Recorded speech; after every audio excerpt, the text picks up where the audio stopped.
Okay, I'm about to pot up some of these beautiful dendrobiums. It's Dendrobium Happy Family. They're really pretty.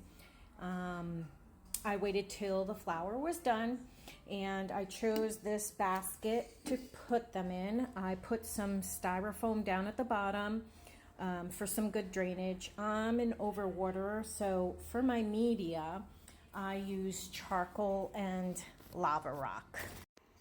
Okay, so I placed the charcoal and the lava rock in its basket. I filled it up about 3/4 of the way. I probably could use a little less, but I think that's okay. Now I'm going to take these gals out of their pot, and I'm not going to film the whole thing only because it's a little boring, and anyway, it takes up too much time. I will remove these out of their pots and then place each one in the media. Okay guys, that literally took me about 20 minutes to do. I'm not a huge fan of sphagnum moss because, again, I'm a overwaterer, so I don't really know how to work with it. But yeah, that took me about 20 minutes or so. Finally got everything off the roots. They all had pretty good roots.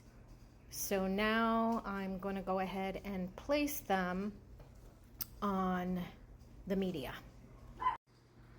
So I went ahead and placed them on top of the media. I used these little stakes, these sticks, to kind of hold them down like so that they don't move.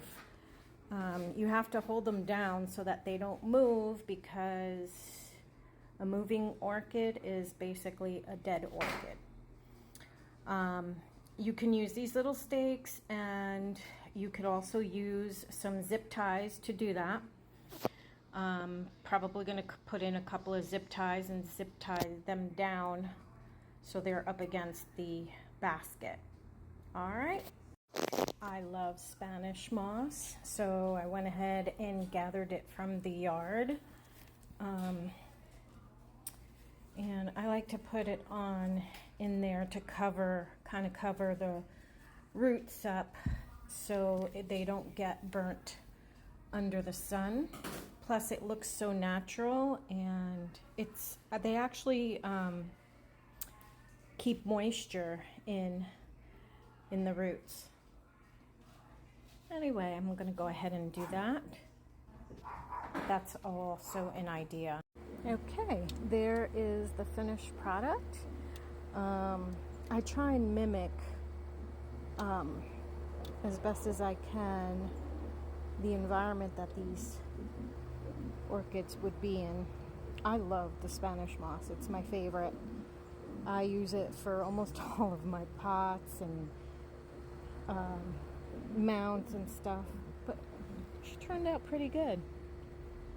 All right, the whole project took me about 45 minutes or so.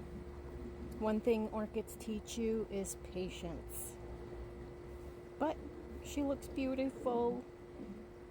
I'm happy with the way it turned out.